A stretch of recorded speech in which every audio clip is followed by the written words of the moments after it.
మెదక్ జిల్లా రామాయంపేట తహసీల్దార్ కార్యాలయంలో మంగళవారం మెదక్ ఎల్కతుర్తి జాతీయ రహదారి బైపాస్ రోడ్డు బాధితులతో అధికారులు సమావేశం నిర్వహించారు. మెదక్ ఆర్డీఓ రమాదేవి ఈ సమావేశానికి హాజరయ్యారు. రామాయంపేట పట్టణంలో బైపాస్ రోడ్డు నిర్మాణం చేయవద్దని భూ నిర్వాసులు తేల్చెప్పారు. బైపాస్ రోడ్డు నిర్మాణం చేయడం వల్ల చిన్న సన్నకారు రైతులకు చెందిన కోట్ల రూపాయల విలువ గల భూములు కోల్పోతున్నామని ఆవేదన వ్యక్తం చేశారు. ఎంతో మంది నిరుపేదలు ఫ్లాట్లు కొనుగోలు చేశారని, వాటి నుంచి రోడ్డు నిర్మాణం చేయడం వల్ల వారు తీవ్రంగా నష్టపోతారని ఆవేదన వ్యక్తం చేశారు. బలవంతంగా రోడ్డు నిర్మాణం చేస్తే ఆత్మహత్యలే శరణమని ఈ సందర్భంగా వారు హెచ్చరించారు.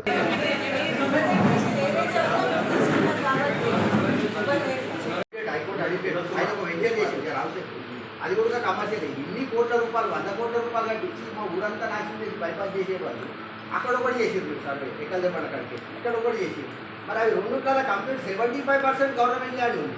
రెండోది అక్కడ ఉన్న భూములను నిల్వ ఉంటాయి. మళ్ళీ రెండోది మా ఊరు మున్సిపాలిటీ లోపల ఓన్గా చెప్తాను. ఇప్పుడు ఈ రోడ్ వేయమన్నది ఎవడు ఈ రోడ్ వేయమన్నది ఎవడు ఈ ప్రాజెక్ట్ చూపెట్టింది ఎవడు మాకు ఎరక.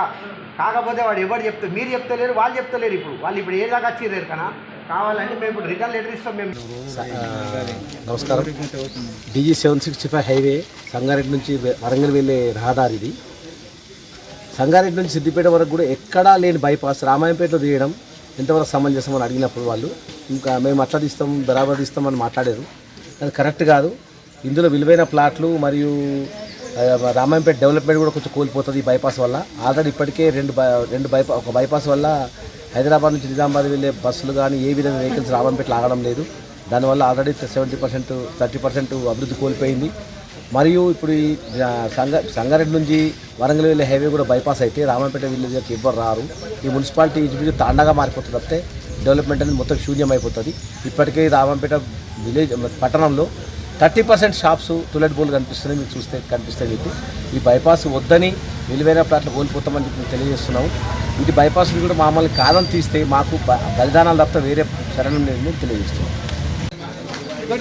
ఈరోజు రామాయంపేట పట్టణంలో MRO ఆఫీస్లో RDO గారు అధ్యక్షతన నేషనల్ హైవే DE గారు, MRO గారు NH DG 765 రోడ్ బైపాస్ గురించి సమావేశం రైతులతో సమావేశం ఏర్పాటు చేయడం జరిగింది.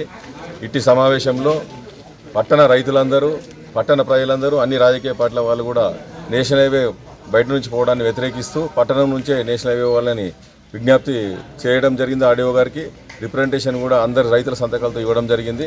ఎట్టి పరిస్థితుల్లో ప్రజలకు న్యాయం జరిగేటట్టు, పట్టణ ప్రజలకు న్యాయం జరిగేటట్టు, ప్రజలకు అవసరం ఉన్న మేరకు రోడ్డు వేయాలని ఎమ్మెల్యే గారు కూడా కోరడం జరిగింది. ఎమ్మెల్యే గారి తరఫున నేను ఇక్కడ పాల్గొనడం జరిగింది. రైతులందరికీ తరఫున ఖచ్చితంగా ఎమ్మెల్యే గారు కూడా బైపాస్ వద్దని చెప్పడం జరుగుతుంది. మరొకసారి సమావేశం ఏర్పాటు చేసిన రోజు ఎమ్మెల్యే గారు కూడా సమావేశానికి వచ్చి ఖచ్చితంగా ఎమ్మెల్యే గారు డేట్ ఇచ్చి సమావేశానికి వచ్చి రైతుల పక్షాన అధికారులతో మాట్లాడతారని, అదేవిధంగా ఉన్నతాధికారుల దృష్టి కూడా ఎమ్మెల్యే గారు తీసుకెళ్తాము. మేమందరం కూడా తీసుకెళ్లి ఎట్టి పరిస్థితుల్లో బైపాస్ను ఆపిస్తామని తెలియజేస్తున్నాం. మరిన్ని అప్డేట్స్ కోసం మా ఛానల్ని సబ్స్క్రైబ్ చేయండి.